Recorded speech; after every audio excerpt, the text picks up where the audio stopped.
오늘은 단재강세 4478년 배달 4354년 양력 3월 7일 음력 정월 스무나흘.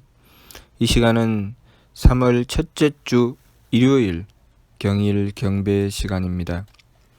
이번 주에 한백음께서 주신 말씀은 일의 화행 반망즉진하라는 말씀을 주셨습니다. 일의 화행 반망즉진하라는 말씀은 우리가 한백음을 모시고 한백음께 맞추는 것, 그것이 일의 화행입니다. 그리고 반망즉진은 한백음께 맞추고자 하는데 나의 어긋나고 잘못된 부분, 한백음을 향하여 맞추지 못한 부분을 끊임없이 바로잡아 나가는 것, 그것이 반망즉진입니다. 우리가 한백음을 모실 때 항상 한백음을 향하여 맞추기 위해서 노력하고 정성 들이라는 말씀이지요. 그리고 항상 나의 어긋나고 잘못되어 있는 것, 한백음께 맞추지 못하는 것, 그것을 끊임없이 돌이켜서 맞추어 나가라는 말씀입니다. 그렇게 행하기 위해서는 제일 먼저 지감조식 금촉의 세법을 힘써 행해야 됩니다. 우리가 한백음께 맞춘다고 하는 것은 나의 욕심물결을 가라앉히고 하느님의 뜻을 받드는 것입니다. 그러니 내 마음으로 인해서 생겨나는 감정에 휘둘리게 되면 한백음께 맞추기가 어렵겠죠. 그렇기 때문에 한백음께 맞추려면 내 감정을 그쳐야 됩니다. 한백음께 맞추기 위해서 나의 감정을 그치는 것이죠. 내 마음을 따라서 제 마음대로 달리는 자기 자신을 붙잡고 내 마음을 잡아서 한백음께 맞추기 위해서 정성 들여야 됩니다. 그렇게 한백음께 맞추기 위해서 정성을 들이면서 하루아침에 한순간에 그것이 이루어지지는 않죠. 그렇게 한백음께 맞추려고 노력하고 어긋나고 잘못되어 있는 것은 또 반성하고 돌이켜 빌고 또 한백음께 맞추기 위해서 노력하고 또 어긋나고 잘못된 것을 돌이켜서 빌고 그렇게 하기를 수없이 행하라는 말씀이지요. 그 말씀이 일의 화행 반망즉진하라는 말씀입니다.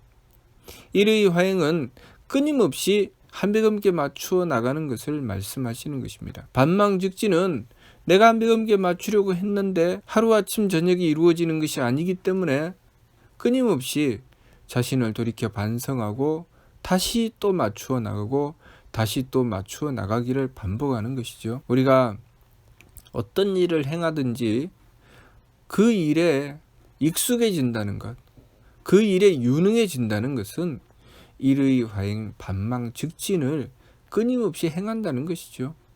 끊임없이 더 완성된 일을 이루기 위해서 끊임없이 완전한 것을 추구해 나가고 부족하고 모자라는 것을 돌이켜 반성하고 완전한 것을 향해서 맞추어 나가는 것.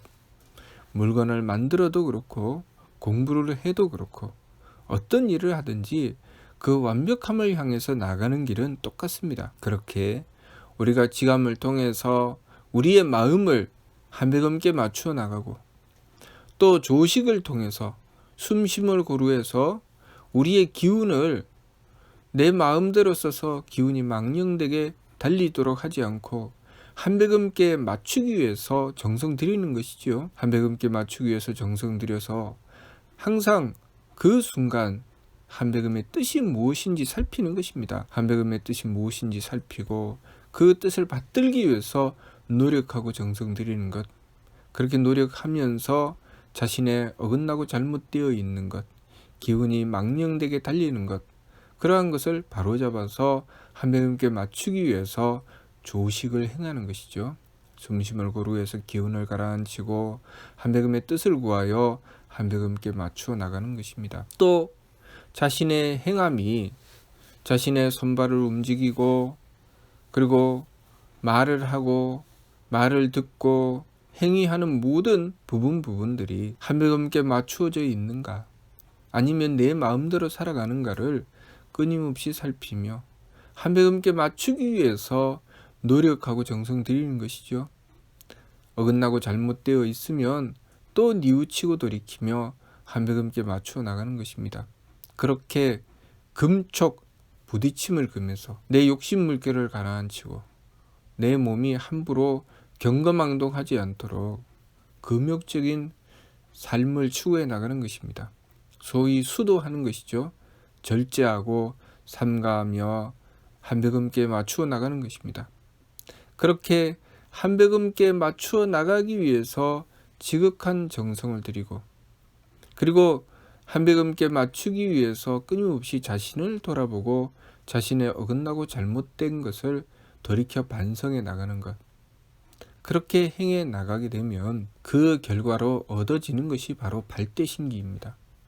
예를 들면 악기를 연주하는 사람이 처음에는 그 악기를 연주했을 때 소리가 참 듣기 싫은 소리, 소음에 가까운 소리가 나죠. 그러한 소리를 끊임없이 돌이켜 나가고 고쳐 나가서 아름다운 소리를 추구해 나가며 그 아름다운 소리를 이루어내기까지 수없는 노력과 정성을 들이죠. 그래서 정말 아름다운 소리를 내기 위해서 아주 어린 시절부터 3살, 4살, 5살 이렇게 어린 시절부터 시작하여서 점점 나이가 들어가며 10년, 20년 횟수를 더하며 하루하루를 매 순간순간을 온갖 정성을 다 들이죠. 일의화행 반망측진을 하는 것이죠. 자신이 그 악기를 연주했을 때 그 악기를 통해서 신의 소리에 가까울 정도로 아름다운 소리가 날 수 있도록 끊임없이 연습하고 맞추어 나가기를 반복하는 것이죠. 그리고 혼자 해서 안 되기 때문에 선생님을 찾아가서 스승님의 도움을 받는 것이죠. 스승님께 그 바른 길을 구하고 그 바른 길을 받아서 또 끊임없이 일의화행 반망즉진을 계속 반복해 나갑니다. 그렇게 했을 때 그 자신이 연주하는 그 악기에 있어서 다른 사람들이 흉내낼 수 없는, 정말 그 소리를 들었을 때 사람들이 감동받고 사람들이 그 소리에 심취해 들어가는 그런 소리를 만들어낼 수가 있지요. 그렇게 노력하고 정성 들이지 않는다면 그냥 자기 하고 싶은 대로 그 악기를 통해서 내는 그 아름다운 소리에 맞추려고 노력하지 않았을 때 우리는 그 소리를 들을 때마다 아, 이것은 소음이구나. 정말 딱 듣기 싫은 소리다. 저 사람은 왜 저 짓을 하지? 라는 생각을 하게 됩니다. 마찬가지로 우리가 하느님께 맞추어 나가는 것이 그런 것이라는 것이죠. 그래서 옛적에 석가모니 부처님이 보리수나무 아래에서 깨달았다는 것이 바로 그런 것입니다. 보리수나무 아래에서 깨닫때 석가모니 부처님이 현의 줄이 너무 팽팽하면 줄이 끊어지고 현의 줄이 느슨하면은 소리가 제대로 나지 않고 그 알맞은 경지를 이루어야 된다. 그것을 깨달았다고 하죠. 석가모니 부처님이 음악가가 되기 위해서 그 생각을 했을까요? 아니지요. 그것은 하느님께 맞추기를 그렇게 해야 된다는 것이죠. 끊임없이 일의화행, 하느님께 꼭 맞추기 위해서 지극한 정성을 들인 것이죠. 그렇게 지극한 정성을 들였을 때 어떨 때는 고행을 해야 된다고 해서 고행을 하고, 음식을 먹지 말라고 해서 음식을 먹지 않고, 짐승에 똥을 주워 먹어야 된다고 해서 짐승에 똥을 주워 먹고, 편안하게 자면 안 된다고 해서 가시덤불에서 자고, 온갖 힘들고 어려운 고행을 다 하고, 그 곳곳마다 찾아다니며 온갖 스승들의 가르침을 다 받고, 그렇게 수행을 거듭하면서 무엇이 하느님의 뜻인가를 추구해 나가고 그 하느님의 뜻에 맞추기 위해서 노력하고 정성 들였을 때 얻게 된 것이 바로 현의 줄이 기타 같으면 기타의 줄이죠. 그렇게 현이라고 하는 것은 악기의 줄입니다. 그 현의 줄이 너무 팽팽해도 안 되고 너무 느슨해도 안 된다. 무슨 뜻이냐면 하느님께 맞추어야 된다는 것이죠. 하느님의 뜻에 맞추어야 된다는 것입니다. 끊임없이 하느님께 맞추기 위해서 노력하고 정성 들여야 된다는 것입니다. 우리가 일의 화행을 하기 위해서 행하는 지감조식 금촉은 내 뜻대로 하지 않고 하느님의 뜻에 맞추기 위해서 행하는 것이 지감조식 금촉입니다. 왜 감정을 그치나요? 왜 숨심을 고루해서 기운을 가라앉힙니까? 왜 몸을 삼가하고 부딪힘을 금해서 몸을 바로잡습니까? 무엇을 위해서? 하느님께 맞추기 위한 것이죠. 그래서 하느님께 맞추기 위해서 우리가 제단에 나가서 원도하려고 할 때 그냥 아무렇게나 나가지 않고 몸을 단정하게 갖추고 마음가짐을 바로하고 생각을 끊고 오로지 한백음을 향하여 정성과 뜻을 모아서 한백음께 맞추려고 노력하고 정성 들이는 것이죠. 그렇기 때문에 우리 삼일신고 독법을 보면 삼일신고를 모실 때 그 정신을 바로해서 366자의 단주를 지고 그 단주 한알 한알에 삼일신고 말씀 한자 한자를 맞추어 나간다.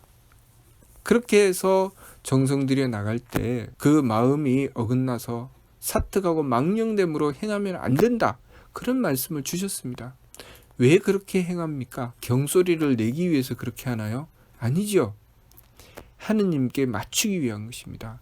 우리가 경을 일독을 모시더라도 그 경 일독을 통해서 한백음께 맞추고 절 1배를 하더라도 절 1배를 통해서 한백음께 맞추고 우리가 한백음의 제단에 제물을 차려 올리더라도 그 제물 하나를 받들어 올릴 때 내 마음과 내 생각과 내 행위를 한백음께 맞추는 것입니다. 그렇게 한백음께 맞추어 나갔을 때 우리는 그만큼 완벽한 존재가 되어 나가는 것이죠.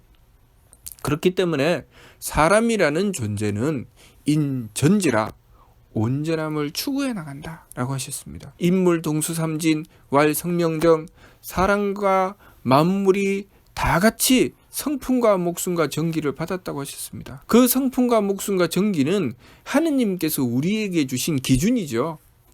하느님께서 우리에게 요구하고 바라시는 것입니다. 우리는 하느님께 맞추어야 되죠. 하느님께서 주신 성품, 하느님께서 주신 목숨, 하느님께서 주신 정기를 받아서 그 성품과 목숨과 정기에 따라서 하느님께 맞추어야 됩니다. 그렇게 맞추어 나갔을 때 우리는 인전지, 사람이 온전히 하느님께 맞추어 나간다. 그래서 그렇게 하느님께 끊임없이 맞추어 나가서 얻게 되는 최고의 경지가 무엇입니까? 반진일신. 얼마나 하느님께 맞추어 나갔으면 하느님과 하나가 되는 경지까지 나갈 수 있을까요? 우리가 수도한다고 하는 것은 끊임없이 하느님께 맞추는 일을 계속 반복하는 것입니다. 완벽하게 맞추어질 때까지 계속 반복하죠. 그래서 처음에는 하느님의 뜻을 구하기 위해서 정성 들이는 것입니다. 그것이 무엇입니까? 반망즉진, 나의 망령됨을 돌이키고 한백음의 참됨을 향해서 하느님의 참됨을 향해서 돌이켜 나가는 것. 그것은 끊임없이 하느님의 참된 것을 추구하는 것입니다. 하느님의 참된 것을 추구해서 그 참된 것을 얻을 때까지 그 참된 것은 무엇입니까? 진성, 진명, 진정이라고 하셨습니다. 진성, 참된 성품은 상철이 통하고 진명, 참된 목숨은 중철이 알고 진정, 참된 정기는 하철이 보존한다고 하셨습니다. 그리고 진성, 참된 성품은 무선악, 착함도 악함도 없다. 진명, 참된 목숨은 무청탁, 맑음도 흐림도 없다. 진정, 참된 정기는 무후박, 후함도 박함도 없다고 하셨습니다. 왜 그럴까요? 내가 끊임없이 하느님께 맞추어 나가며 내 마음의 망령됨을 돌이켰을 때 내 마음으로 착함이나 악함으로 치우치지 않고 하느님께 맞추는 것입니다. 내가 착함이나 악함으로 치우치는 것은 무엇 때문인가요? 상대를 대했을 때 내가 상대를 대해서 상대가 나에게 어떻게 행하느냐에 따라서 내 마음이 착하기도 하고 악하기도 하죠. 내가 하느님의 뜻을 받들고 하느님의 덕을 받아 행하게 되면 오로지 내 성품으로 상대를 용납하고 용서함이 있을 뿐인데 그렇게 하지 않고 내가 상대를 놓고 내 마음이라는 기준을 가지고 상대를 판단했을 때 거기서 선악이 갈리는 것이죠. 그런데 우리가 하느님의 덕을 받들고 성품의 이치에 따라서 용납하기 위해서 끊임없이 나 자신을 돌이켜 빌고 하느님께 맞춰 나가면 그 자리에서 무선악의 경지를 향하게 된다는 것입니다. 무청탁도 마찬가지죠. 무청탁도, 청탁이라고 하는 것은 기운이죠. 기운은 무엇입니까? 내 뜻에 맞으면 기운이 맑고 내 뜻에 맞지 않으면 기운이 흐린 것이죠. 내 뜻이 기준이 되면 상대를 대했을 때 맑음도 생기고 흐림도 생깁니다. 그러나 하느님의 뜻, 내가 만나는 그 순간, 내가 만나는 그 상대를 통해서 하느님께서 나에게 무엇을 뜻하시는지 그 뜻을 끊임없이 구해나가면 상대가 내 뜻에 맞추든 내 뜻에 맞추지 않든 중요하지 않죠. 내가 하느님께 맞추는 것이 중요한 것이죠. 그렇기 때문에 그 자리에서는 맑음도 흐림도 얻게 되는 것입니다. 그리고 무후박도 마찬가지입니다. 무후박도 내 몸을 기준으로 상대가 내 몸을 어떻게 대접하느냐, 내 몸을 향해서 어떻게 정성 들여 주느냐, 거기서 후박이 갈리는 것이죠. 상대가 나를 좋게 대해주면, 나에게 정성 들여주면 내가 상대를 향해 후해지고, 상대가 나에게 정성 들여주지 않으면 내가 상대를 향해 박해지죠. 그러나 우리가 하느님께서 나에게 주신 정성을 가지고 내가 내 존재의 가치를 발휘하기 위해서 하느님의 정성을 받아 행하려고 했을 때 상대가 나이가 어떻게 하든 상관이 없죠. 그러니 무후박이 되는 것입니다. 그렇게 우리가 하느님을 모시고 하느님께 맞추어 나갈 때 우리는 진성과 진명과 진정의 경지를 얻게 됩니다. 그리고 그 진성, 진명, 진정을 향해서 끊임없이 일의 화행, 하느님께 맞추어 나가는 것입니다. 그렇게 끊임없이 하느님께 맞추어 나가서 그렇게 행함을 반복해 나갈 때 우리는 반망즉진을 하게 되는 것이죠. 반망즉진, 내가 하느님께 맞추지 못해서 심기신의 산망으로 달리던 것을, 내 마음, 내 기분, 내 몸 편한 것을 추구해 나가던 것을 즉진, 참됨을 추구해 나간다는 것이죠. 하느님께서 주신 성품과 하느님께서 주신 목숨과 하느님께서 주신 정기에 맞춰 나가는 것이죠. 그렇게 해서 반망즉진, 참된 성품과 목숨과 정기를 향해 나가고 그렇게 추구하는 나 자신을 이루었을 때 그때 비로소 우리는 진성과 진명과 진정의 경지를 얻게 되죠. 그것을 얻었을 때 우리에게 무슨 일이 벌어지는가? 발대신기, 하느님의 기틀이 열리는 것이죠. 마치 악기를 연주하는 연주자 같으면 신의 소리를 내는 연주자가 되는 것입니다. 이 소리를 하느님이 아니고서는 낼 수 없는 소리구나. 보통 사람은 저 소리를 흉내낼 수 없구나. 이것은 신의 소리다 라고 사람들이 느낄 정도로 그렇게 감동적이고 사람들이 그 소리를 통해서 하늘의 그런 사랑을 느낄 정도의 그런 음악을 연주하는 연주자처럼 우리의 삶을 통해서 내 삶이 다른 이들에게 끼치는 영향이 그렇게 하느님의 표현이 되는 그런 삶이 되도록 이루어 나가게 되는 것이죠. 그것이 바로 발대신기인 것입니다. 우리가 그렇게 하느님께 맞추기 위해서 끊임없이 노력하고 정성 들여 나가는 것을 일의 화행 반망즉진이라고 하는 것입니다. 이번 주 말씀 일의 화행 반망즉진하라는 말씀은 우리가 한배금을 모시고 한배금께 맞추기 위해서 뜻을 세우고 한배금께 맞추는 그 일을 끊임없이 행해 나가되 반망즉진, 나 자신을 돌이켜 반성해 나가기를 끊임없이 행하라, 그런 말씀입니다. 그것을 통해서 우리는 우리의 인격을 점점 높은 인격으로 발전시켜 나갈 수 있습니다. 그리고 수신제가 치국 평천하라고 하였던 옛 말씀처럼 그렇게 나를 갈고 닦아서 하느님께 맞추어 나갔을 때 그것으로 우리는 우리의 가정을 경사스러운 가정으로 가꾸어 나갈 수 있고 지켜나갈 수 있습니다. 그리고 또 그렇게 가꾼 나 자신이 나라를 위해서 나라의 경사스러움을 이루어 나가는 존재가 될 수 있습니다. 그리고 내가 그렇게 하느님께 맞추어 나가는 것을 통해서 세상을 모든 나라들이 영광된 나라가 될 수 있는 길로 인도할 수 있죠. 어떻게 해서 그렇게 될까요? 우리가 하느님께 맞추어 나갔을 때, 하느님을 모시고 하느님의 뜻을 받들었을 때 하느님께서는 우리에게 대덕과 대혜와 대력을 베풀어 우리의 삶을 주관하고 다스려 주시죠. 우리가 하느님의 주관하심과 하느님의 지켜주심을 받을 때, 하느님께서 우리의 삶을 경영해 주시는 것을 얻을 때 우리의 삶이 영광되고 복되지 않을 수가 없습니다. 그렇기 때문에 우리가 한백음을 모시고 한백음께 맞추었을 때 우리들 각 개인의 마음은 평화롭고 우리의 가정은 경사스럽고 우리 이 세상의 모든 나라들은 영광된 나라가 될 수밖에 없습니다. 그러니 우리가 한백음을 모시고서 한백음께 맞추기 위해서 지극한 정성을 들여나가는 이러이 화행을 해나가야 하겠습니다. 무슨 뜻인지 이해가 됩니까? 마치도록 하겠습니다.